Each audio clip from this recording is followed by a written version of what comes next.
Muy buenos días para toda la comunidad ITESO que nos acompaña hoy en el ágora de nuestra biblioteca. Mi nombre es Stephanie Franco y es un gusto verles aquí para un evento que promete ser tan divertido como educativo.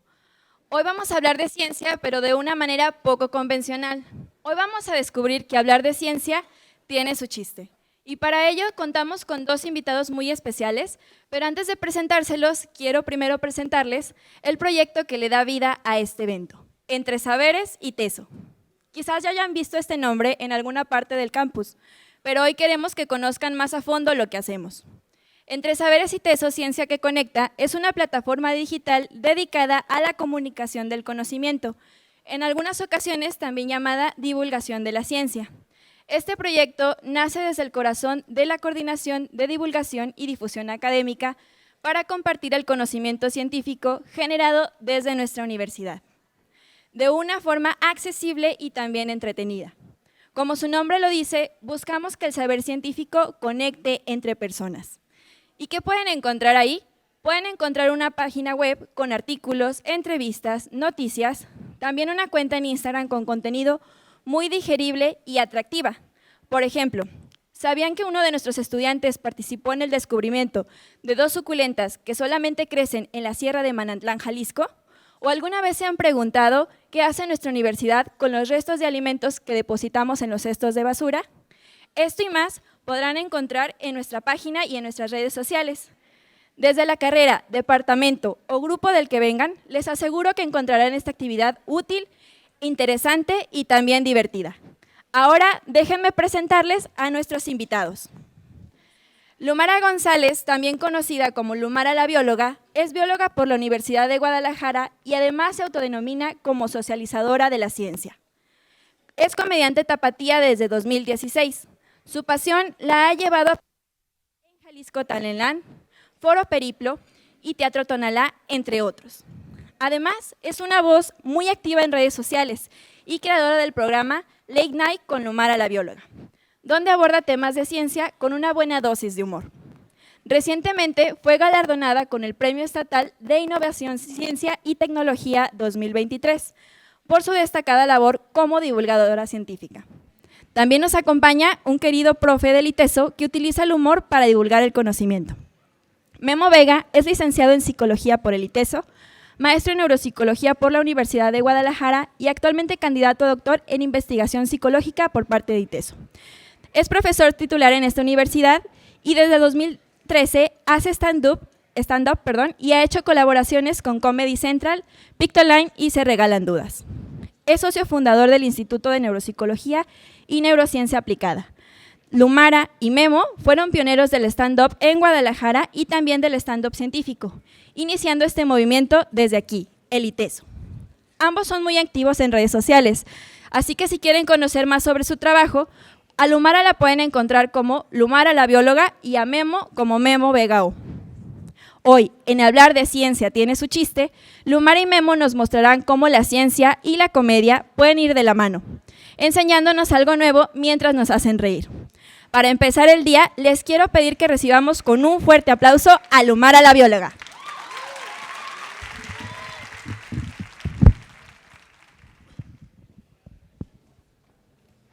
O se supone que lo tenía que dejar aquí. Es que estoy muy acostumbrada a quitarlo. Perdón. Es que yo aquí me siento en mi casa. ¿Cómo están, oigan? Buenos días. Es muy raro decir buenos días. Normalmente digo buenas noches. Si lo vuelvo a decir, me perdonan. ¿Cómo están, Ayúdenme para sentirme un poco más, gracias. Una disculpa de antemano, soy una persona muy ruidosa. Sé que estamos en una biblioteca, la verdad no entiendo cómo va a resultar esto, pero bueno. Me acaban de explicar cómo funciona esto, otra disculpa de antemano, lo voy a hacer mal. Entonces, bueno, qué bueno que vinieron, muchas gracias por estar aquí, estoy muy contenta de ver tantas caras emocionadas, de conocer qué es lo que hacemos Memo y yo. Muchas gracias pues al CODA, al ITESO por la invitación. Es un honor para mí estar aquí y estoy súper contenta. Entonces, bueno, gracias una vez más por acompañarnos. Hoy lo que yo voy a platicar con ustedes es cómo he hecho de la comunicación de la ciencia una vía profesional, porque de repente pasa mucho que se asocia la divulgación con el amor, no al arte, pero a la ciencia, ¿no? Y eso es un problema, eso es un verdadero problema porque requerimos comunicación profesional, ¿no? Entonces, ¿cómo ha sido este viaje de decir, bueno, yo me dedico a esto, ¿no? Y bueno, antes de empezar, me gustaría como que nos introdujéramos un poco al concepto de la divulgación de la ciencia, ¿no? Y entender también qué es y qué no es. Y a mí me gusta siempre empezar con qué no es, ¿no? Primero, la divulgación no es difusión, es de los primeros conceptos que se confunden, ¿no? Difusión, yo lo veo más como si fuera química, ¿no? Es dispersar un mensaje, pero entre personas, entre un mismo medio, personas que ya conocen sobre este tema, ¿no? Entonces es más como una comunicación entre pares. Divulgación tampoco es educación, ¿no? Quizás sí podría entrar como dentro del mismo universo. ¡Oh, guau! Hay gente arriba también, ¡qué increíble! No es educación, ¿no? La divulgación tiene otros objetivos, ¿no? No se trata de que las personas puedan replicar lo que están entendiendo aquí, son otros objetivos, ¿no? Y otra que me choca, ¿no? Divulgación es infancias. ¡Ay, tus videos están bien padres para niños! ¡No! ¡Odio a los niños! ¿Sabes? O sea, me ligué las trompas, no es para niños. Yo entiendo que las infancias son el futuro del mundo, pero pues las y los adultos somos quienes estamos tomando decisiones ahorita, ¿no? Somos el presente, entonces… además, ¿qué pasaría si hiciéramos divulgación de la ciencia, por ejemplo, con personas de la tercera edad, ¿no? ¿Qué podríamos lograr con eso? ¿Cómo impactaría en sus vidas, en las nuestras, ¿no? Entonces, pues bueno, divulgación no es infancias, ¿no? Y les dije que lo iba a hacer mal. Te dije, ahí sí. Ahí estamos. Entonces, divulgación no es infancias. Y ahora… también hay otros conceptos que pueden entrar dentro de nuestra concepción de lo que es divulgación que vale la pena como ir separando, o al menos a mí me ha funcionado, ¿no? Primero, bueno, divulgación. A mí no me encanta el concepto de divulgación porque connota una jerarquía, ¿no? Implica que hay una persona que sabe y va a dar un mensaje, y va a enseñarle algo, va a compartir algo con la gente que es vulgar, ¿no? Con el vulgo, quien está abajo y quien no sabe, ¿no? Entonces, a mí no me encanta el término divulgación. Afortunadamente tenemos otros, ¿no? Por ejemplo, infancias no, ay sí. Comunicación, ¿no? Comunicación me gusta más porque ya implica algo un poquito más horizontal, ¿no? Una emisora y una receptora. Y también, y esto lo platicaba con Tonatiuh Moreno, tiene también una connotación de lo común, ¿no? Y bueno, esto ya lo va volviendo un poquito menos jerárquico, menos vertical. Este concepto de mediación de la ciencia me lo compartieron unas colegas de Francia. Se está usando mucho allá y habla un poco de cómo llevamos la ciencia a los medios, ¿no? Entonces implica como un poco periodismo, la ciencia en la tele, en la radio, en redes sociales. Y el que a mí me gusta más es el de socialización. ¿Por qué? Porque la socialización implica integrar conceptos en la personalidad. Y si tú replicas eso en la población, lo que estás haciendo es generar cultura, ¿no? Y que se quede dentro de las personas y a lo largo del tiempo. Entonces, primero le quita esto como esta carga de yo me tengo que encargar de que la gente sepa de ciencia y lo va haciendo un proceso social. Entonces, ese es el que más me gusta a mí. Y ahora, bueno, vamos a entender también socialización, comunicación, pero ¿de qué? ¿No? Y entonces tenemos de la ciencia, ¿no? De este proceso que se basa en el método científico para llegar al conocimiento, ¿no? Pero también tenemos la comunicación, la divulgación científica, ¿no? Donde llevamos a cabo un método científico para hacer la comunicación, que pues ya es algo diferente, ¿no? También tenemos del conocimiento, ¿ok? Y aquí para mí entra un poco el ¿sabías qué? Quizá las tarjetitas que están en el zoológico de este animal viven. Entonces, ¿de qué es lo que sabemos? Y también tenemos del conocimiento científico, ¿ok? Estas cosas que sabemos gracias a que se llevó a cabo un método científico para conocer o llegar a esta verdad. Y entonces podemos tener una pequeña matriz donde tenemos pues este tablero y podemos ir ubicando qué es lo que estamos haciendo y también con qué objetivos lo estamos haciendo, ¿no? Y esto a mí me ha servido mucho para entender, por ejemplo, a los proyectos a los que me voy a integrar, proyectos que voy a desarrollar o cosas así, ¿no? Por ejemplo, aquí en la universidad, pues se llevan a cabo varios proyectos de comunicación, divulgación, socialización, y entonces podemos como revisar, por ejemplo, aquí tienen el Campus Lab. ¿Dónde ubicarían ustedes en esta tablita al Campus Lab? Porque también Campus Lab es como muy complejo, ¿no? Está de que los árboles y el naturalista. Por ejemplo, su proyecto de naturalista, que es una aplicación donde tú ves, hay un hongo y le tomas la foto y lo subes y lo identifican, pues quizá yo lo metería un poquito con parte de socialización y quizá pues de la ciencia, ¿no? ¿Alguien más se animaría como a ubicar algún otro proyecto que hay aquí en la universidad? Para empezar, ¿qué otros proyectos hay en la universidad? Sé que tienen el huerto agroecológico, ¿no? ¿Alguien está en el huerto agroecológico? ¿Nadie? Excelente, puro público externo que… ¿Aquí? ¿Alguien? Dice yo, pero no me señales, ¿no? Bueno, sé que tienen también ¿cómo? ¿Bosque Escuela? Ese también es un proyecto que podríamos ubicar aquí, ¿no? Entonces, bueno, yo les invitaría a que vayan ubicando los proyectos que tienen y los que van a desarrollar. Por ejemplo, Entre Saberes, ¿dónde cabría? Pues en comunicación, ¿ok? Socialización, súper. ¿Y de cuál? Del conocimiento, estoy completamente de acuerdo, súper, muchas gracias, muy bien.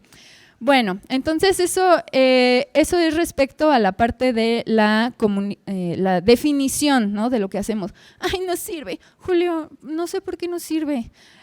Esto tengo yo, o sea, no, les prometo que… Gracias, y ahí estamos, muy bien. Bueno, yo la verdad no tengo idea de cuándo comencé a hacer comunicación de la ciencia. Yo creo que esta es la primera vez que yo convertí algo que yo aprendí en un material que aparte tenía humor, ¿no? Es una tablita del ciclo de vida de varios animales y me acuerdo perfectamente cuando hice el pollo muerto, ¿no? Así de que, así que chido.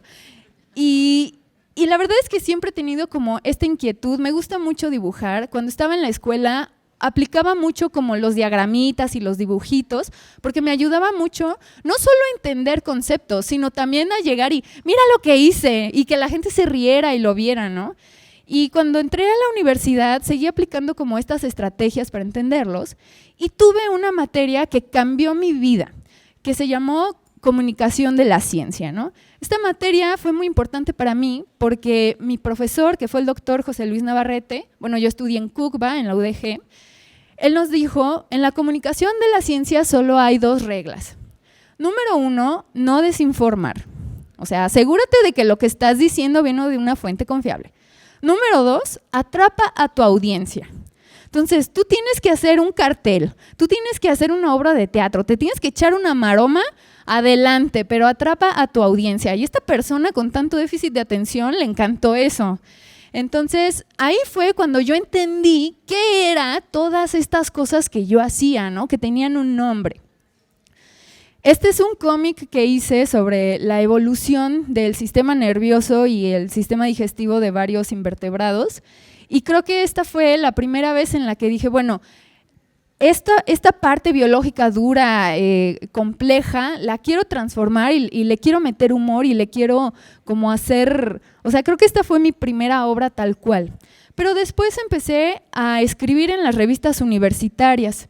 Mi primer publicación fue en la revista de sustentabilidad, que es una revistita del CUCBA, y publiqué ahí una carta que le envié a un amigo donde le explicaba por qué se necesitan biólogas y biólogos en la sociedad, ¿no? Porque me decía, es que yo no lo entiendo, Lomara, yo soy químico y yo te puedo hacer un vaso de plástico. Estábamos en una peda. ¿dónde tú aplicas como ecóloga pues lo que estás haciendo, ¿no? Y entonces le escribí una carta y la publiqué aquí para humillarlo. No, no es cierto. También con el doctor José Luis Navarrete sacamos esta revista. Yo participé ahí un par de números y también fue como la primera vez que empecé ahora sí a sacar con el nombre de Lumara hacia un público más amplio, pues lo que estaba yo haciendo, ¿no? También tuve participaciones en una revista digital que se llamó Universitorio y aquí ya estaba llegando a no solo a gente del CUCBA, sino de otras carreras y de otras universidades, porque era una revista interuniversitaria. Y a mí me emocionaba un montón porque sabía que las cosas estaban llegando a la gente, ¿no? Los editores me decían, Lumara, que gustó mucho tu artículo de la bioluminiscencia, ¿no? Y eso a mí me llenaba de emoción, me llenaba como de gusto y decía, es que me encanta todo esto. Y bueno, yo seguía estudiando biología y para mí estaba siendo muy difícil escoger una línea de especialización, porque biología, o sea, tú en biología ves desde neuronas, charcos sucios, jaguares, legislación ambiental, y a mí me costaba mucho trabajo decir, me voy a dedicar a esto y a esto no. Y yo la estaba pasando muy mal, pero sí me daba cuenta que el laboratorio que pisaba, estancia que hacía, verano al que me iba, hacía algo de comunicación de la ciencia, ¿no? Y esto me empezó a dar como una idea de hacia dónde podía dirigirme en el mundo laboral. Cuando yo terminé mi licenciatura, yo me quedé muy preocupada porque yo había escogido biología, ¿no? Y dije, ¿y ahora cómo voy a comer? Y reflexioné sobre esto, ¿no? Bueno, yo siempre estoy haciendo comunicación de la ciencia, es algo que me gusta. Hacer comunicación de la ciencia me permite un día hablar de neuronas, otro día de charcos sucios, otro día de jaguares y otro día de legislación ambiental. Y además creo que la realidad laboral de las y los biólogos en México es compleja y una de las razones es porque las personas no saben que necesitan biólogas y biólogos en sus organizaciones, en sus empresas, en sus institutos. Entonces creo que la comunicación de la ciencia puede ser un buen camino para mí y tal vez pueda obtener dinero de ahí. Entonces yo empecé a buscar formatos que fueran más allá de lo que la gente siempre consume, ¿no? Porque yo sentía, híjole, este programa de radio está chidísimo, ¿no? Esta revista está poca madre, pero, bueno, no sé si puedo decir cosas así, bueno, esta revista está muy chida, pero la está consumiendo los mismos maestros y las mismas alumnas de la licenciatura de donde se publicó, ¿no? Entonces, ¿dónde está la gente que no le gusta la ciencia? ¿Dónde está la gente que no sabe que la biología es genial? Y dije, seguramente están en un bar tomando cerveza. Luego entendí que la gente con doctorado también está en un bar tomando cerveza, pero es otra historia. Y entonces yo conocí lo que era el stand-up comedy y me encantó, porque el stand-up comedy es comedia, pero se basa en una historia que te está hablando de cómo quien está hablando la historia interpreta al mundo, ¿no? Y dije, esto es lo que necesitamos, aquí está el punto de conexión que necesitamos entre la ciencia y la audiencia.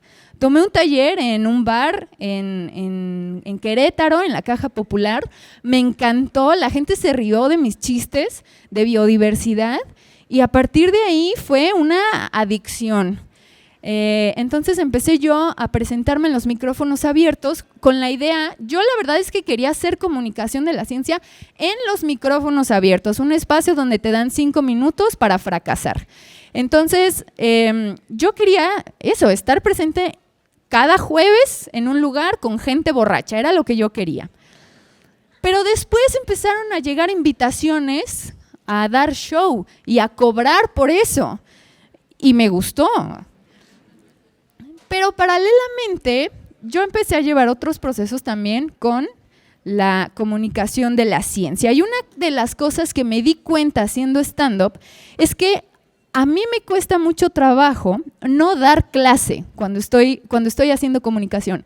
Y esa es la primera cosa que no podemos hacer si estamos haciendo socialización de la ciencia, ¿no? Porque ya dijimos que los objetivos son diferentes. Entonces, uno de los retos más grandes que yo tengo es no dar clase. Y por eso yo voy cada jueves, yo voy regularmente a los micrófonos abiertos para asegurarme de que la gente se esté riendo de lo que estoy diciendo y no esté aprendiendo, ¿no? Que, bueno, si aprende algo, pues qué chido, pero en realidad el punto es que puedan reírse de conceptos biológicos, que puedan reírse de estas líneas de pensamiento científico, ¿no? Bueno, cuando yo terminé la licenciatura en biología, yo me pregunté, a ver, ¿por qué hay tanta gente que odia a la biología, que es tan increíble, pero aman un producto que te arruina prácticamente todos los órganos de tu cuerpo? ¿Por qué? Y dije, seguramente en el ITESO saben. Y entonces vine y me inscribí a un par de materias de comunicación, marketing, diseño y danza contemporánea. Eso hice. Esta pierna, y entonces yo aquí vine a averiguar qué es lo que estaba haciendo Coca-Cola para que la gente la amara, ¿no? Y yo quería que ese amor tuviera la gente por las ranas, ¿no? Y aquí aprendí pues eso, ¿no? Que tenemos que hablar de emociones, que tenemos que llegar justo al corazón, ¿no? A través de la cabeza, por más científico, no tanto, ¿no? Y a mí eso me emocionó mucho y empecé a aplicar lo que conocí aquí en un proyecto que se llama Bailando Ciencia, ¿no? Porque sí les dije que metí danza.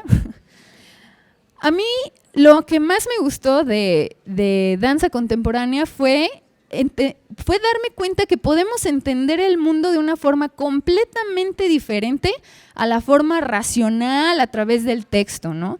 Para mí eso me voló la cabeza y dije, ¿y podemos entender la ciencia, el conocimiento científico a través de la corporalidad, a través del movimiento? Y así fue como nació este proyecto. Como pueden ver, apliqué mis conocimientos de diseño gráfico también. Y fue un proyecto súper bonito en el que hicimos laboratorios dancísticos hablando de diferentes temas, ¿no? El primero lo hicimos de cómo surge una estrella. Y entonces a través no solo de la corporalidad y el movimiento propio, sino también colectivo con las demás personas, entendimos cómo es que nace una estrella, que viene de una explosión y luego la gravedad empieza a atraer a las moléculas, pero luego esta atracción genera calor. O sea, de verdad estuvo pachequísimo, pero la pasamos increíble. La siguiente que tuvimos fue evolución biológica, que igual, o sea, fue todo un viaje y la pasamos re bien. Después hablamos de la teoría de la relatividad, cómo está relacionado el tiempo, la velocidad de la luz, la percepción de las cosas. Y la verdad es que fue un proyecto que a mí me gustó. Está dormido ahorita, no, porque pues no puedo hacerlo todo al mismo tiempo, pero es algo que definitivamente tengo ganas de retomar en algún momento, ¿no? Y justamente trabajar con personas que no tenían nada que ver con la biología, con la ciencia, porque en realidad llegaron personas que se dedican a la danza, ¿no? Y empezar a trabajar con ellos y ver también lo que proponían cada una y cada uno de ellos fue muy enriquecedor. Y dije, bueno, también creo que esta puede ser otra forma en la que la ciencia se puede alimentar y puede entender otras formas de llegar al conocimiento, ¿no? Y bueno, la pasamos increíble, ahí estamos hablando de competencia y bueno. Mientras yo tenía como estos procesos con el proyecto de Bailando Ciencia y con el del stand-up, me invitaron a trabajar en el Instituto de Neurociencias del CUCBA. Bueno, trabajar es entre comillas. Se abrió una vacante para una beca que consistía, bueno, la beca era de asistente de investigador SNI y se trataba de ordenar libros. Y yo dije, sí, por $1,000 al mes perfectamente puedo ordenar libros. Pero yo llegué salida de aquí del ITESO ya con este chip de la gente no va a comprar y no va a consumir nada que no necesite. ¿Dónde está su necesidad? Y entonces me dediqué un par de meses a ordenar libros, pero mientras ordenaba libros yo así volteaba a ver en qué le estaban batallando las y los estudiantes del doctorado de neuropsicología, bueno, del laboratorio de neuropsicología. Y me di cuenta que uno de sus problemas era que les costaba mucho trabajo traer invitadas, invitados, participantes para hacer las evaluaciones y tener sus tamaños de muestra, ¿no? O sea, adolescentes con déficit de atención que vinieran a hacer las pruebas, al resonador magnético, no podían, ¿no? O sea, les costaba muchísimo trabajo. 30% del tiempo que aplicaban a su posgrado se iba en traer gente, en reclutar gente. Y entonces estuvimos trabajando en un proyecto en el que hablamos de forma diferente con las directoras de escuelas, con las y los padres de familia y con los estudiantes, ¿no? Y entonces empezamos como, a ver, con el director, pues va a hablar la directora del laboratorio, ¿no? Y van a usar términos burocráticos que ellos entienden, ¿no? Con las y los maestros, adelante estudiantes de doctorado y avienten así todos sus conceptos de cognición y funciones ejecutivas y cosas que yo no entiendo, aquí van porque estas personas los van a entender y los van a valorar. Y con los estudiantes, con las y los chicos de prepa, siéntense aquí, no hablen, déjenme a mí, ¿no?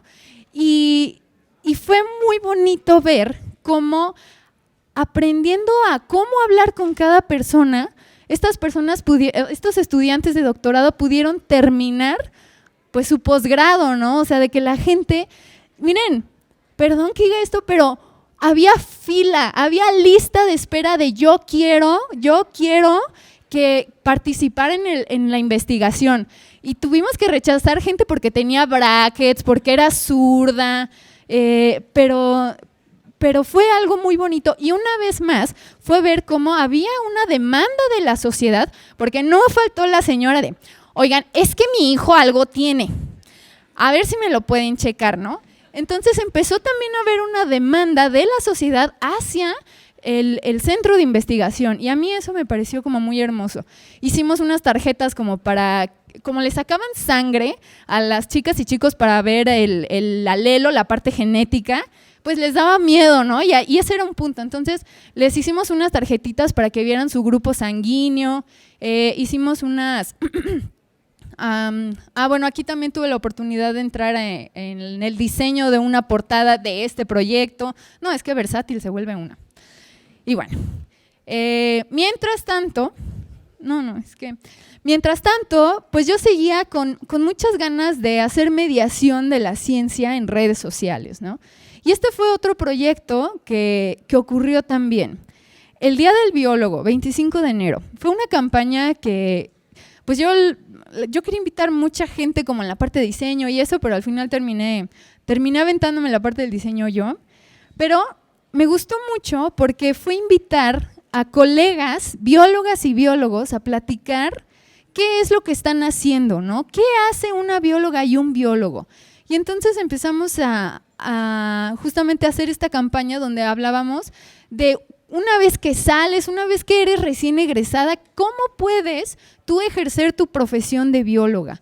Y esto fue más bien un trabajo de difusión porque entre biólogas y biólogos se abrieron colaboraciones, se abrieron espacios de, oye, yo quiero entrar a ese posgrado, oye, ¿cómo puedo ayudarte? Y entonces fue algo muy bonito.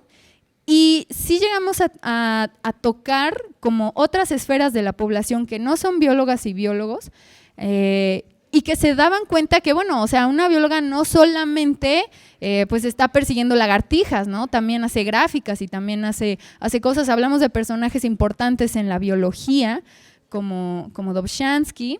Y bueno, esa fue otra campaña que tuvimos también y otro formato diferente, con otros objetivos, con otros públicos a los que íbamos, ¿no? Hice estos infográficos, les dije que entré a clases de diseño gráfico. Y bueno, yo seguí avanzando en mi carrera como estandopera y me dijeron, Lumara, ¿por qué no abres tus redes sociales para que la gente se entere que vas a tener show?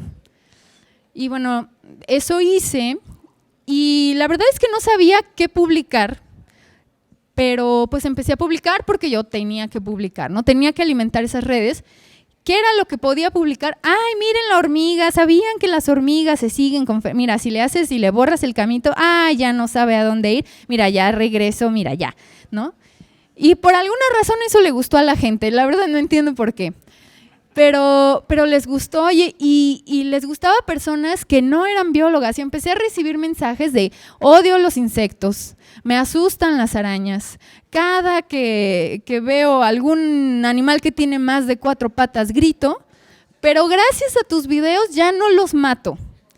Híjole, o sea, para mí eso fue como poder ver cuando tiras tu flecha y que llega al objetivo.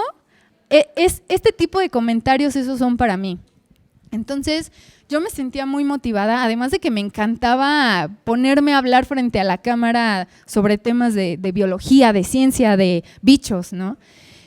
Y entonces, esto que empezó como videitos de 1 minuto en Instagram, fueron creciendo y se convirtieron en un canal de YouTube, donde yo siempre salía despeinada, pero muy emocionada de hablar de lo que sea que me hubiera encontrado, ¿no? Y el canal empezó a crecer, empezó a tener números pues que yo no sabía pronunciar, ¿no? Ay, sí. Y empecé ahí como a meterle ya un poquito más como de rigurosidad y a decir, bueno, a ver, vamos empezando a plantear objetivos, vamos empezando a planear, tener una estrategia de qué se va a subir, cuándo se va a subir, cada cuánto se va a subir, en qué coincide con las fechas, cómo se relaciona esto con lo que está pasando en el mundo. Y ahí fue donde empecé a entender un poco como cuál es esta estrategia de comunicación para alcanzar tus objetivos, ¿no? Y bueno, llega la pandemia, entonces cómo el contexto también va cambiando la forma en la que tú te comunicas, los productos que haces y todo eso, ¿no? Y bueno, esto siguió creciendo, metimos otros formatos y empezó a hacer que personas de instituciones, personas de organizaciones dijeran, Lumara, nos gustaría que vengas y des una charla. Y eso se convirtió en otra área para mí que yo no conocía, pero empecé a explorar y me gustó mucho. Porque una vez más llegaba a otras audiencias, tenía otros objetivos, tenía otras estrategias, era otro canal completamente. Y esto generó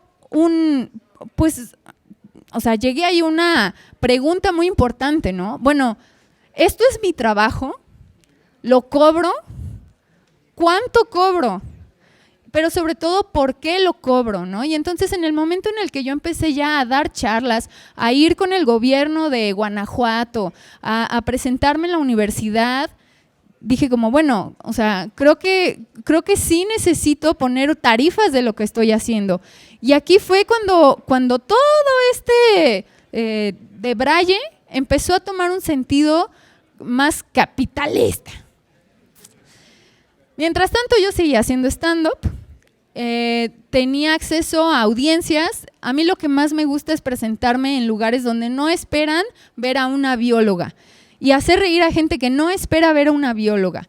Y también llegamos a tener justamente estos proyectos que sí son explícitamente de ciencia y vengan a ver a la ciencia. Y Memo ha sido un compañero de este viaje. Hemos estado en tantos proyectos que son de comedia y ciencia, donde explícitamente, oigan, es que hay un montón de audiencia para eso y pagan bien.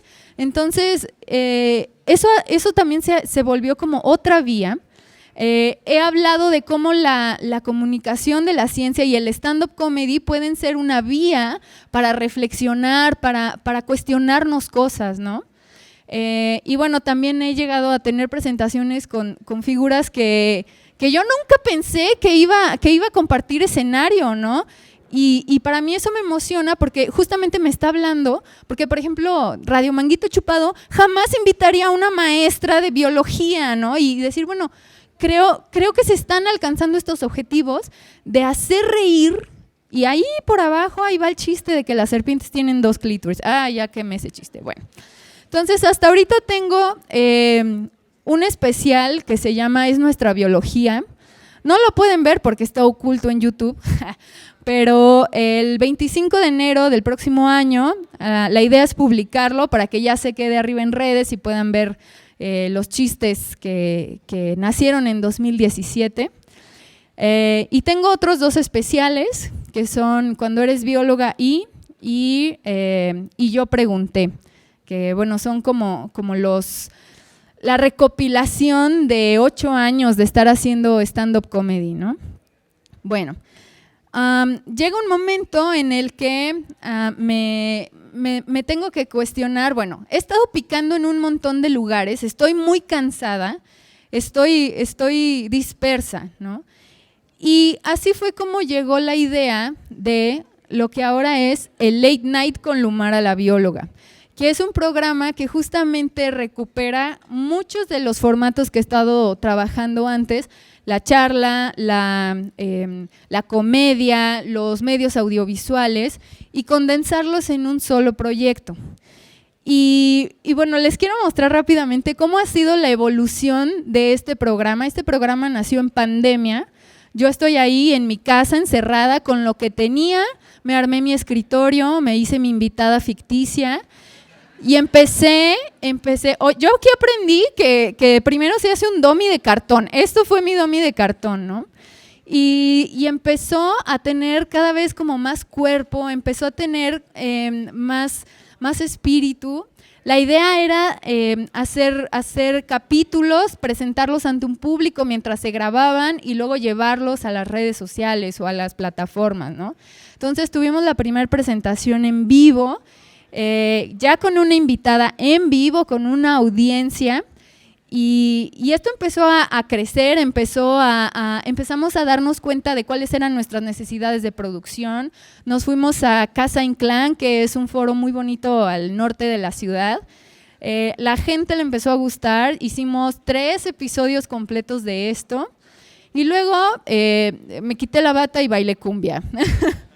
Hicimos la cumbia del cerebro, y como les dije, Memo siempre acompañando mis locuras, ¿no?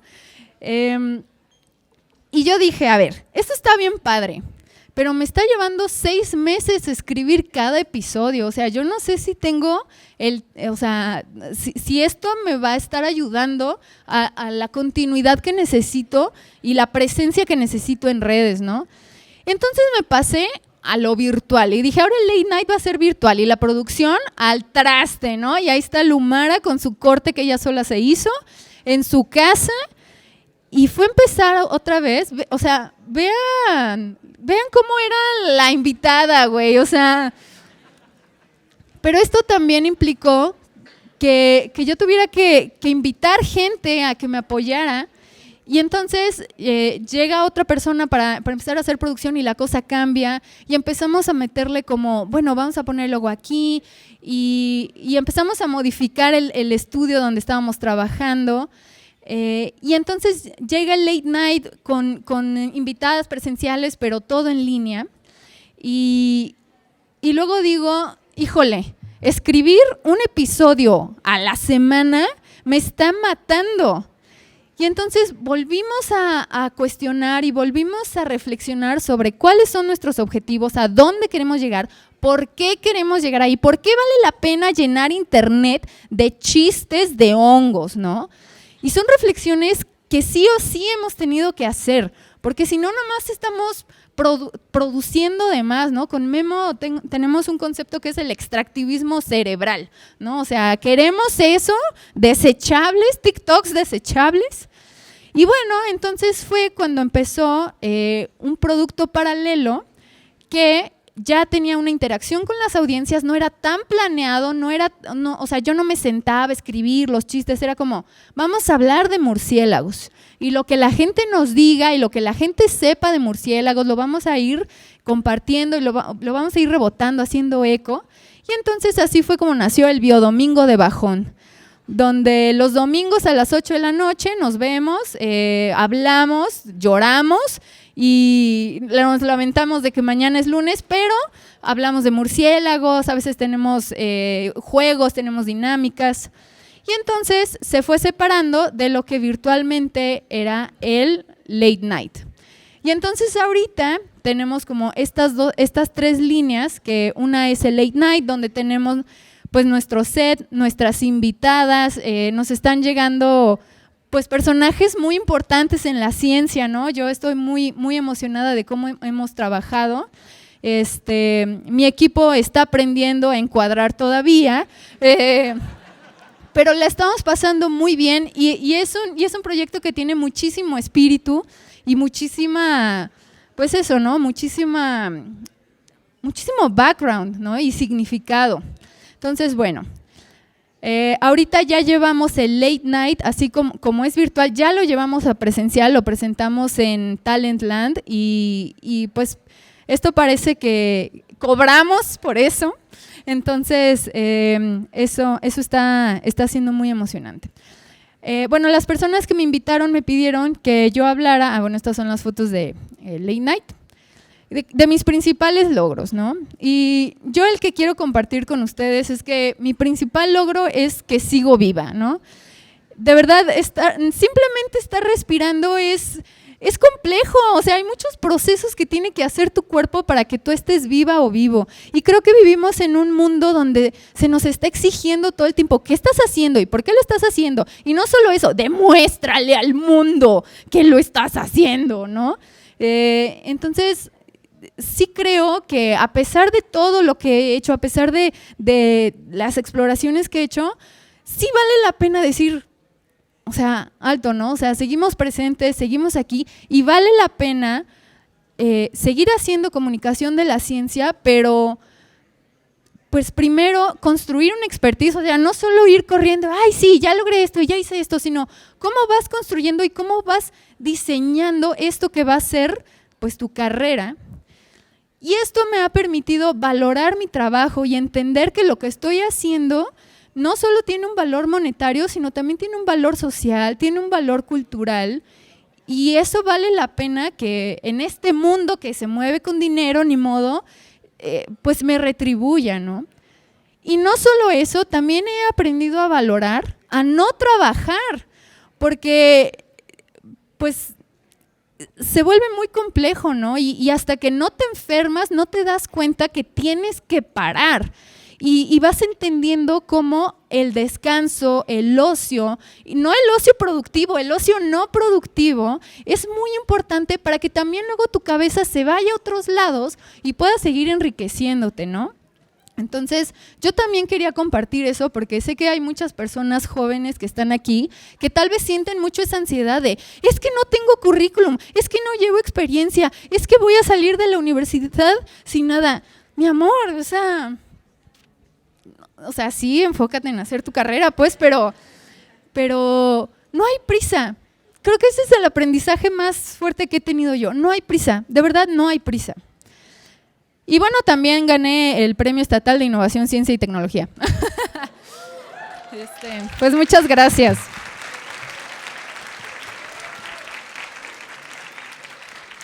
No sé ahora qué tengo que hacer. ¿Presento a Memo?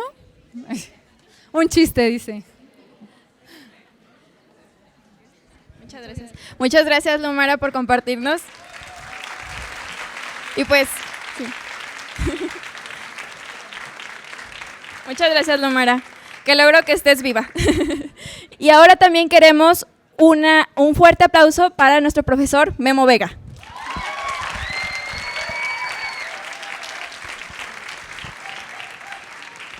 Muchas gracias. Oigan, por favor, otro fuerte aplauso para Lumara, ¿no? Lumara, me acabo de dar cuenta, todas las fotos que pusiste, todas las locuras que has hecho, voy yo en espacio chiquito atrás de ti, jamás había caído en la cuenta de que me tratas como tu becario, ¿no? Oigan, yo sé, Lumara, que a lo mejor fue difícil para ti sentir que íbamos a hacer ruido en la biblioteca, pero hay áreas específicas para guardar silencio en la biblioteca. Ustedes saben, el resto de la biblioteca es este espacio para que con libertad puedas ver la Champions y Grey's Anatomy. Entonces, hay profes aquí, levanten la mano los profes de ITESO, por favor. Miren, bien importante, creo que es esencial considerar la opción de combinar la labor docente con la comedia, porque CONACYT ya no da becas, ¿no? Entonces, por favor, ténganlo presente. Oigan, buenos días al resto de la gente, buenos días a todos los demás, a los chicos de preparatoria. ¿Qué clase están pinteando? ¿O te están en recreo? Ah, perfecto. Ah, qué bueno, sí. Puntos extras si se ríen, ¿sí? A los que están allá arriba, sepan que tengo ansiedad social. Entonces, me es muy difícil saber que un adolescente me está viendo y yo no lo estoy viendo. Entonces, es muy raro, como decía Lumara, empezar un show diciendo buenos días, pero buenos días.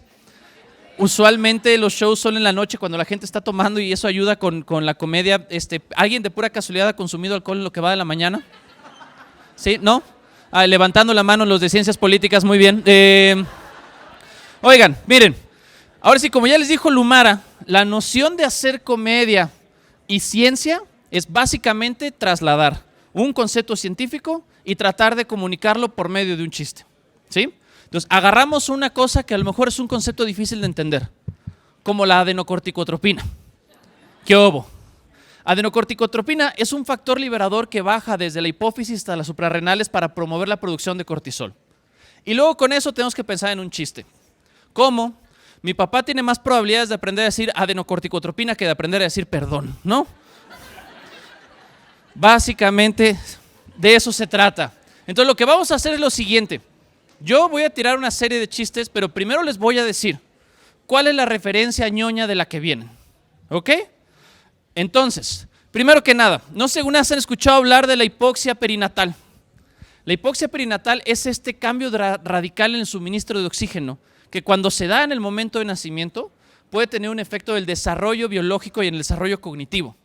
Usualmente hay personas que tienen un perfil cognitivo distinto que se explica porque en el momento del nacimiento, por alguna razón, el oxígeno no llegó en la cantidad de la que tenía que llegar. ¿Sí? Las neuronas necesitan oxígeno para sobrevivir. Se los digo yo a ustedes porque me hubiera gustado que alguien se lo hubiera dicho a mi mamá cuando yo nací. El día que yo nací, mi mamá se fue a una fiesta y regresó a las 5 de la mañana a su casa, como haría cualquier mujer embarazada de 9 meses, ¿no? Llegó a su casa, quitó las sábanas, se metió y como a la media hora se levantó porque se dio cuenta que sus sábanas estaban llenas de fuente, no sé cómo se llama esa madre, ¿no? Gracias, líquido amniótico, exacto, supone que soy científico, ¿no? Se dio cuenta de que sus sábanas estaban llenas de líquido amniótico, voltea a ver que está en labor de parto y se volvió a dormir. Esos 5 minutos sin oxígeno son la diferencia entre comediante e ingeniero. ¿Hay algún ingeniero aquí, alguna ingeniera? ¿Cómo te llamas? ¿Cómo? Percy. Yo podría estar ahí. Qué increíble, viendo a alguien más contando chistes, ¿sí? Pero no, aquí estoy yo, haciendo comedia. A lo mejor han escuchado hablar de un término que se llama academicismo, que es un término con el cual describimos esta tendencia a querer utilizar lo que sabemos en la academia de una manera, no para promover el conocimiento, sino de una manera castigadora, de una manera estricta, donde regañamos a la gente por no usar los términos correctos que vienen en una referencia en APA. Y muchas veces eso lo que hace en lugar de promover el conocimiento es desincentivarlo. Los académicos son personas insoportables. Lo sé porque soy académico. Pero de repente le prestan atención a cosas que no tienen sentido. ¿Han escuchado hablar de la cuenta de TikTok que se llama Historia para Tontos? Para quien no sepa, Historia para Tontos es una cuenta de TikTok de un güey que usa el filtro de la carita para ponerlo sobre mapas y luego hace sketches sobre los conflictos entre países. Hace un tiempo los académicos de la historia de la facultad de la UNAM se metieron a su cuenta de TikTok para decirle: tus videos de TikTok no tienen rigor científico. Háganme un chingado favor. No usen esas palabras, por favor. Imagínense, una persona desquacerada en la facultad de la UNAM metiéndose a TikTok a decir: pues muy bonitas sus coreografías, pero no hay ninguna referencia en APA, ¿no? Pero es que así son los académicos hacen todo increíblemente ñoño, insoportable. Yo no entiendo cómo hacen su vida cotidiana. No me los imagino yendo al súper, acercándose con el encargado, decirle: oye, disculpa, señor Soriana, me encontré este detergente que dice porque los blancos más blancos solo los hace. Y tengo preguntas. Porque hablar de los blancos más blancos alude a una comparación de medias y no me queda si la blanquitud está siendo medida como una escala intervalar o una escala ordinal. No sé si hay homogeneidad de las varianzas, si no hay homogeneidad de las varianzas, están haciendo una corrección de Welch, no están reportando el tamaño, el efecto ni la significancia estadística. Y además me parece que hablar de los blancos más blancos es una postura colonialista, hegemónica, con bases de la eugenesia del siglo XIX y no venía el precio. No sé si me puedas ayudar con...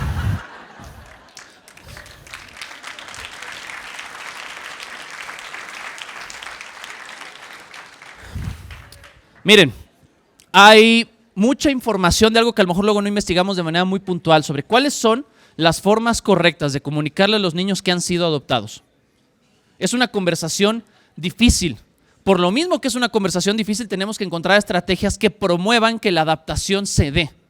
Y sabemos que una cosa que es esencial para que un niño acepte su estatus de adopción de la manera más sana posible es ayudarle a encuadrarlo desde una perspectiva que le llene de agencia.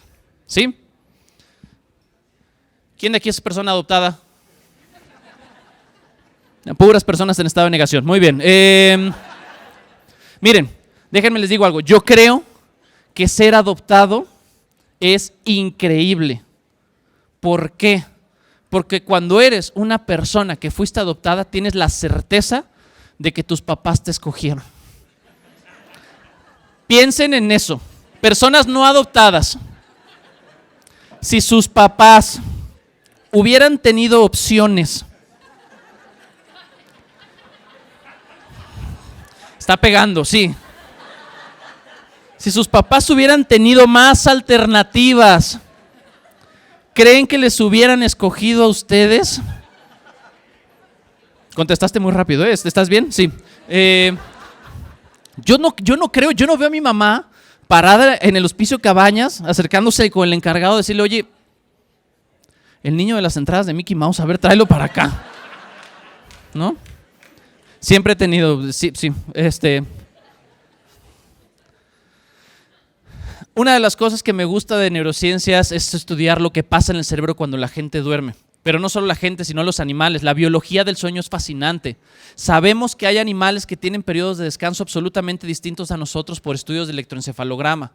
Por ejemplo, sabemos que los delfines, para poder descansar, hacen sueño dividido, donde duermen la mitad del hemisferio y luego la otra mitad del hemisferio. ¿Sí? Hay un delfín en un río de Pakistán, que se llama el delfín del río Indo, que hace microsueños. 6 segundos dormido y 6 segundos despierto, como López Obrador. Andrés Manuel López Obrador, el Windows 95 humano. Hay gente que lo critica porque habla lento, no se habían dado cuenta, pero tiende a hablar un poco lento. Pero la verdad es que la velocidad con la que uno habla no está relacionada con la manera en la que tomamos decisiones. Una persona que habla lento puede tomar buenas decisiones. López Obrador puede tomar buenas decisiones. Digo, alguien avísele, ¿no? Pero en teoría podría tomar buenas decisiones. Malo sería que López Obrador, en lugar de ser nuestro presidente, fuera la voz de nuestro GPS. ¿Se imagina? De repente va uno en el mapa buscando cómo llegar al ITESO y escuchas la voz del Google Maps diciéndote,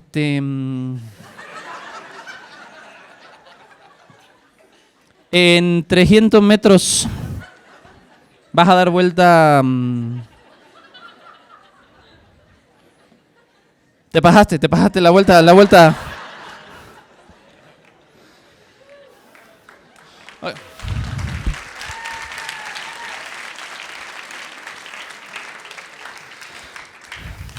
Estudien mucho para que esto no sea su perfil profesional. Miren, hay mucha investigación sobre los temas de estrés. Una de las cosas que más estrés detonan en las personas es la incertidumbre. No saber qué va a pasar. Este estado de malestar que experimentamos cuando alguien, por ejemplo, nos dice, tengo algo que comentarte y no nos responde el mensaje. Cuando te dicen, necesito verte a las 9 para platicar de algo importante. Entonces, tenemos no solo mucha sensibilidad a la incertidumbre, sino que tenemos un mal manejo. Porque luego la manera en la que queremos resolverla es generando control sobre cosas que no podemos controlar. A la gente nos causa mucha ansiedad. Wow, dije todo mal. A las personas nos causa mucha ansiedad conocer a personas nuevas. Siempre queremos clasificarlas, ¿no? ¿A qué te dedicas? ¿Cuántos años tienes? ¿Cuál es tu signo? ¿Cuál es tu era de Taylor Swift? Cosas que para clasificar rápido. No hay manera de clasificar a la gente rápido, con excepción, comprobado por la psicología. Los psicólogos finjan que está comprobado por la psicología. Comprobado por la psicología. La única pregunta que le puedes hacer a alguien que te va a decir todo lo que tienes que saber de esa persona es: ¿con cuál película de Disney lloras más? Todo lo que necesitas saber de una persona está en esa respuesta. La gente que te dice que llora con el Rey León. Perfecto. Historia de abandono con la figura paterna, ¿no? La gente que te dice que llora con Mulan. Claramente. Una lucha contra los roles de género. La gente que te dice que llora con Cars. Está loca, no se acerquen a la gente que llora con Cars. Nadie llora con Cars, es persona peligrosa, ¿no? ¿Han escuchado hablar de Phineas Gage? El caso de Phineas Gage es un caso muy famoso porque fue un caso que nos enseñó mucho a través de un proceso de lesión cerebral cuál es el rol que tienen los lóbulos frontales. Los lóbulos frontales ahora sabemos que participan en procesos de autorregulación, proceso de análisis complejo. En 1848, un trabajador de la vía de Estados Unidos tuvo un accidente con una barra de dinamita y a la hora de querer insertar una viga, la viga salió volando, le atravesó la parte de atrás del pómulo, le cercenó el nervio óptico, zonas mediales del lóbulo frontal y salió por este lado, por la corteza dorsolateral. Me rapé para que lo pudieran ver claramente. Desde entonces sabemos qué es lo que hace el lóbulo frontal, porque antes pensábamos que no servía para nada. Ahora sabemos que gracias a ese caso tiene una función específica. ¿Por qué? Porque Phineas Gage pasó de ser una persona educada, una persona amable, una persona controlada, pasó a ser una persona borracha, peleonera, agresiva, etc. Entonces, ahora sabemos que el lóbulo frontal es lo que separa a las personas normales de los diputados del PAN, ¿sí? Una disculpa a todos los diputados del PAN que están aquí.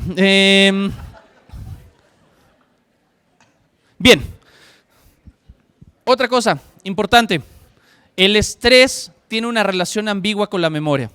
Hay personas que cuando están muy estresadas tienden a recordar con más facilidad, pero hay puntos donde el estrés se vuelve tan elevado que afecta nuestra capacidad para recordar. Entonces, usualmente en situaciones de aprendizaje requerimos cierto nivel de tensión que se da con la demanda, pero cuando esa demanda cruza un umbral, se vuelve mucho más complicado. Niño, voy a decir palabras que no quiero que uses nunca, ¿me prometes? Sí, muy bien. Por favor, nunca las veas. Estudia mucho para que no te tengas que estar parado aquí. Échale ganas. Oigan, tengo 6 meses de que me casé y qué increíble, ¿no? Que alguien dijo, sí, me caso con el comediante, perfecto. ¿Quién lo diría? Y la verdad es que fue un proceso muy lindo. El único momento verdaderamente estresante fue cuando yo le propuse matrimonio a mi entonces novia, porque tenía que ser sorpresa y tenía que hacerlo yo. Y yo no soy muy hábil para hacer las cosas sorpresa. Y además ella es la persona más suspicaz del mundo. Ella sabe lo que yo estoy pensando antes de que yo sepa lo que yo estoy pensando.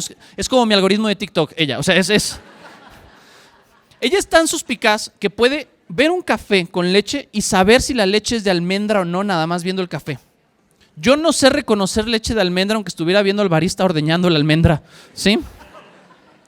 Entonces voy por ella, organicé toda la sorpresa, la cita estuvo perfecto, entonces la recojo 1 kilómetro de distancia de donde estaba ella, donde yo le iba a proponer matrimonio, y me perdí. Es 100% real, me perdí, no sabía dónde estaba. No creo que me perdí poquito. O sea, me perdí nivel hombre cisgénero buscando el clítoris. No sabía qué estaba haciendo.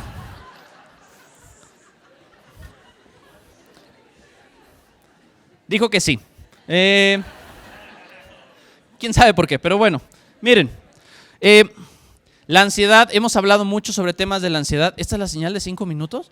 Perdón, pensé que iba a ser... Hazme así, sí, ok. Sé que han escuchado mucho hablar de la ansiedad últimamente. Muchas personas que ahora experimentan cuadros de ansiedad, ataques de pánico, ansiedad social, trastorno generalizado de la ansiedad. Y muchas veces, creo que cuando hablamos de ansiedad, algo que lo vuelve particularmente complejo es que no tomamos en cuenta la dimensión biológica. La dimensión biológica de la ansiedad es la que explica por qué sentimos que nos aprieta el pecho, nos sudan las manos, se acelera el corazón. Y siempre queremos trabajarlo como un fenómeno psicológico.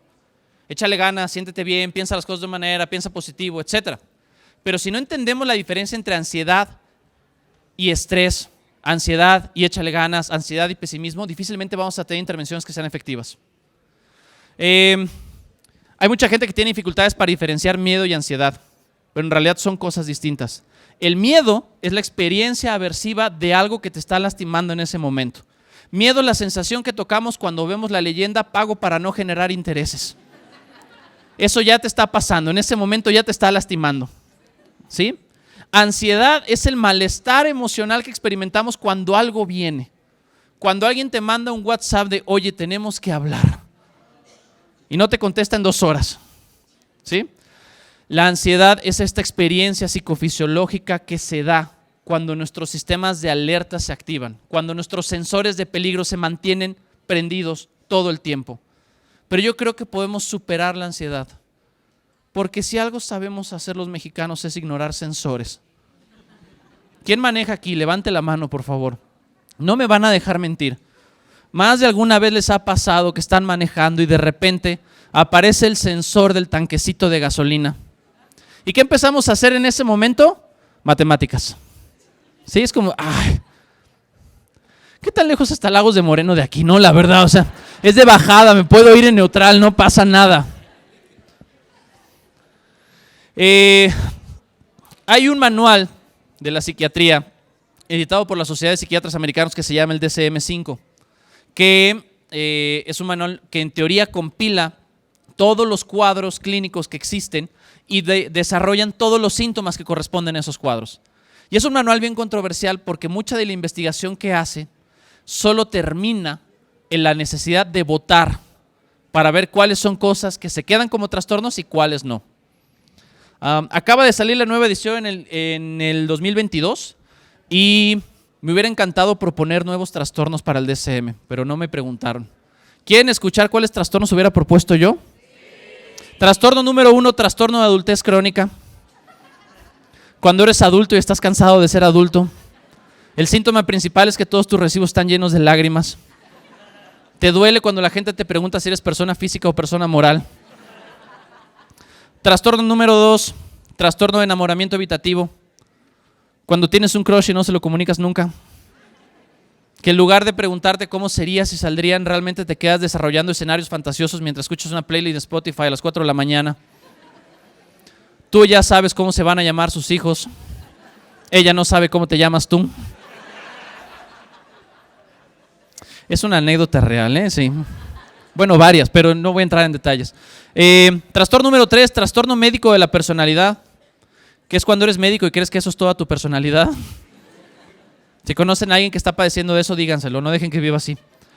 Trastorno número 4, trastorno de ansiedad por deconstrucción. Sí. Los de ciencias sociales lo sintieron aquí, sí.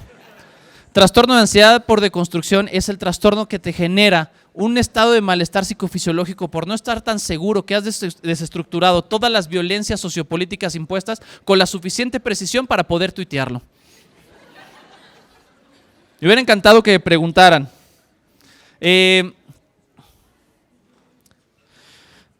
No sé si alguna vez han conocido a una persona con Alzheimer, pero el Alzheimer es un trastorno neurodegenerativo que modifica muchas cosas. Usualmente lo tenemos atribuido a un problema de memoria, pero en realidad, como es un cambio a nivel celular, muchas funciones cognitivas se modifican. Y entonces tener que cuidar a una persona con Alzheimer, por lo mismo, se vuelve profundamente demandante. Extraño mucho a mi abuela. No está muerta. Tranquilos. No está muerta, ¿sí? Pero tiene Alzheimer. Y es bien difícil porque cuando pierdes a una persona con Alzheimer, la pierdes 2 veces. Cuando aceptas que se va y cuando en realidad se va. Yo estaba preparado para eso porque ese fue el mismo proceso que viví con mi cabello, ¿no? Hubo unos 6 meses entre que se había ido, yo me aferraba que de repente depilaba así como los arcos del milenio, ¿no? Una disculpa a todos los profesores que se aferran a su cabello todavía. Entonces no soy parte de ese equipo, pero lo respeto, sí. El cuidado con mi abuela se ha vuelto muy complejo porque ya no responde a argumentos.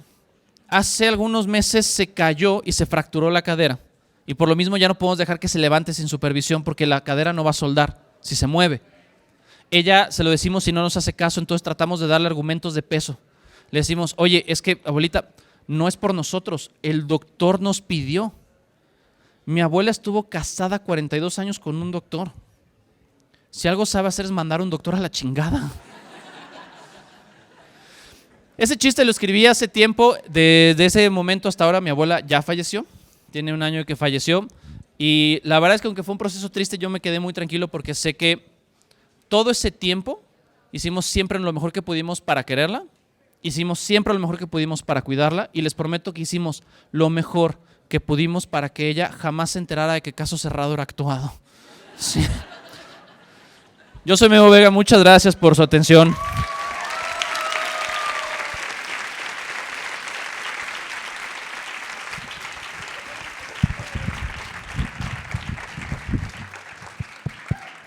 Muchísimas gracias tanto a Lumara como a Memo, de verdad que nos arrancaron unas buenas carcajadas, así que muchísimas gracias.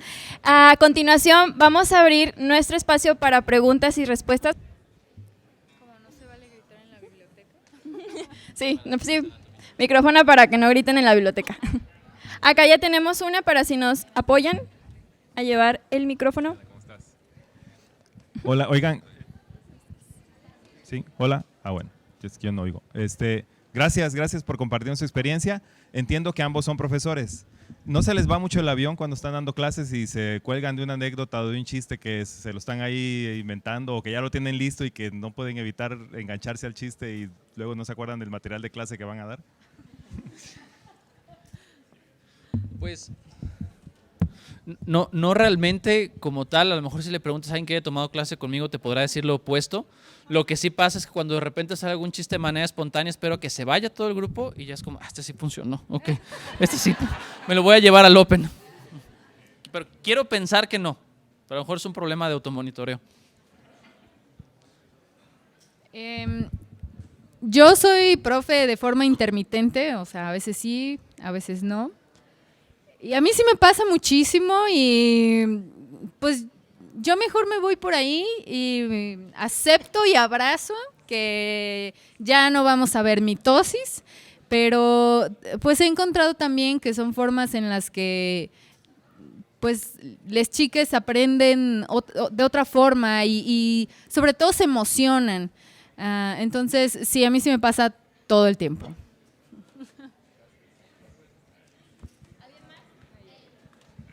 Yo tengo una pregunta, muchas gracias, muy entretenido. ¿Cómo lidian ustedes que son comediantes y tienen esta parte divertida con las personas que no lo son y quieren como ponerse muy serios? O quizá porque ustedes tienen esta parte de comedia, quizá los ven como diferentes, por así decirlo. Gracias. También podemos ser serios, se los prometemos.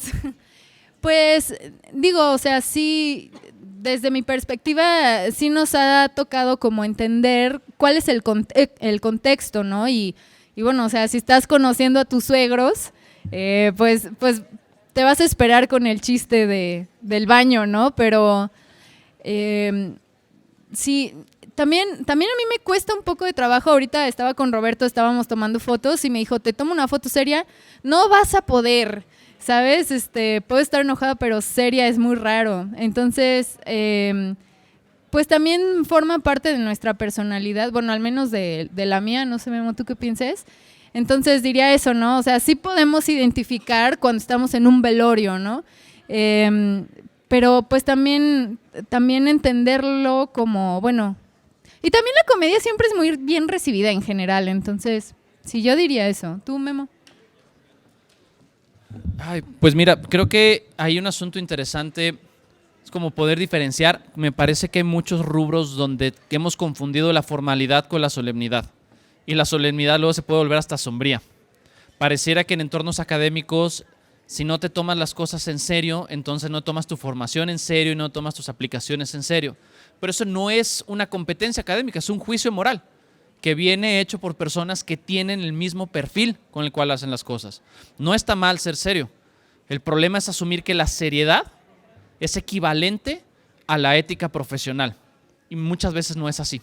Claro que hay cosas en las que podemos diferenciarlo, pero aguas con eso. Hay una perspectiva muy moral sobre cómo se tiene que ver una persona que se dedica a hacer ciencia y ese es más un mito que una cosa que tenga que ver con elaboración de competencias. Hola, acá abajo. Nada más quería preguntarles qué opinan de la frase que dice el medicamento que menos que menos recetan es la risa.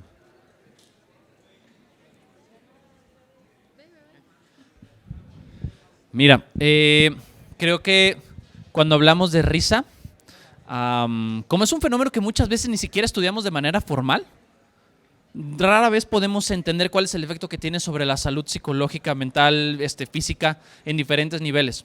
Hay estudios que hablan sobre la estimulación, por ejemplo, de células inmunes, respuestas vagales, actividad parasimpática, inclusive con tolerancia de dolor, enfermedades de largo plazo, etc. Creo que la frase hace énfasis en tal vez deberíamos estudiar la risa de una perspectiva mucho más seria para poder trabajarla de una forma profesional. Pero no lo hacemos. No sé aquí en alguna clase que les hayan hablado de humor y risa de manera formal. Nos hablan de depresión, antidepresivos, estrés, pero es un concepto que tal vez deberíamos estudiarlo para poder aplicarlo formalmente, porque sí es algo que puede beneficiar tu salud. Sí.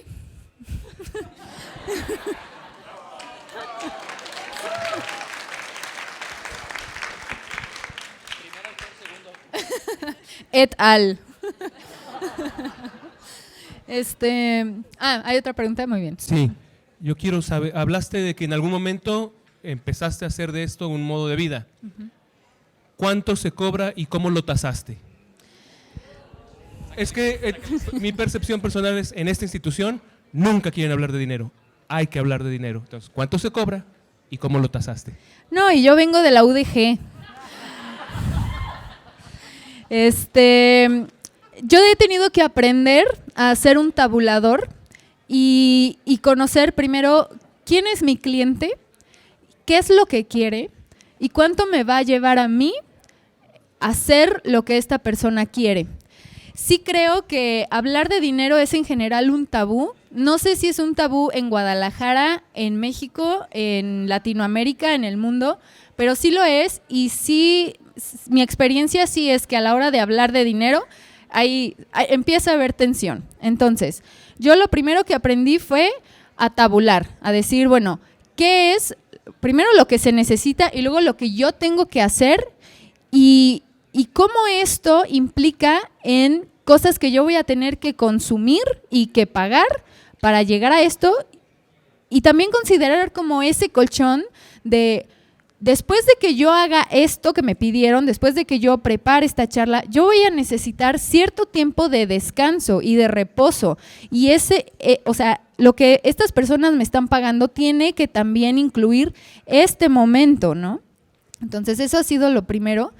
Y también he aprendido a encontrar valor en cosas que no son dinero físico. Entonces he aprendido a tener como formas de intercambios. Hace poco me invitaron a dar un show y me dijeron, no hay dinero, pero te consigo una entrevista en la tele, en un canal que tiene mucho alcance, ¿no? Ok, y entonces, pues en general los espacios de educación, de ciencia, pues sí, educación y ciencia tienen poco presupuesto, ¿no? Entonces, también he ido aprendiendo como a ver cómo puedo intercambiar servicios o, bueno, ¿qué tal si me pagas el internet? No, pero esa ha sido la forma, tabular, entender cuánto me va a requerir, incluyendo mi sección de descanso, y a ver formas de intercambios alternativas. Sí. Bueno, mencionabas, Memo, lo de, ¿cómo era? Lo de los academicistas. Academicismo. Eso. Y cómo a veces tiende a, pues, bajonear, como que ya no hay tanto motivación para, pues, hacer tu investigación, para hacer la tarea, para hacer todo esto, porque al final del día, pues sí, el APA nos rige, o sea, yo me siento aquí con el APA. Ajá. Entonces, ¿cómo puedes balancear eso que tanto te gusta? O sea, la investigación que te gusta, pero seguir todo esto que dices, bueno, pues, o sea, sí quiero hacer mi investigación, pero a cada rato me estás pidiendo cosas y a cada rato está cambiando. Entonces, ¿cómo balanceas eso?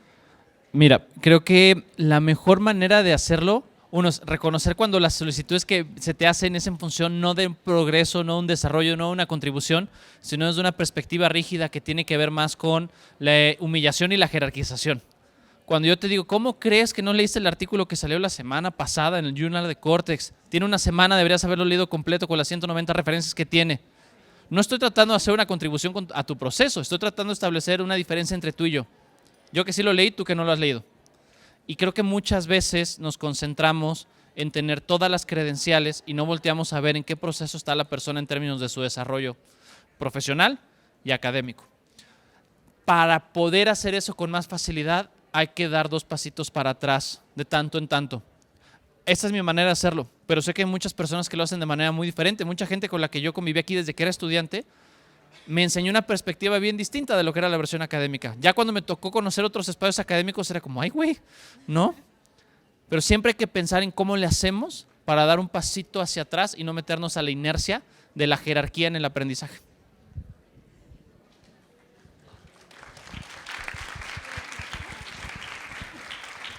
De acuerdo, pues nuevamente gracias Lumara y gracias Memo. Ahora estamos acercándonos pues al cierre de este evento y queremos hacerlo también de una manera muy especial, agradecerles y darles un reconocimiento por compartir todo lo que saben con nosotros.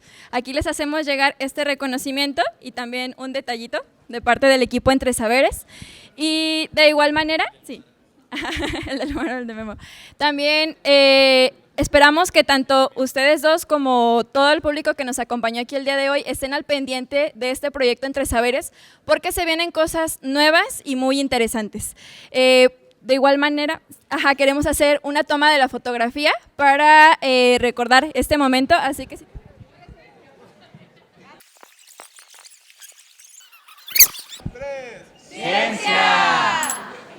Entre Saberes, ciencia que conecta.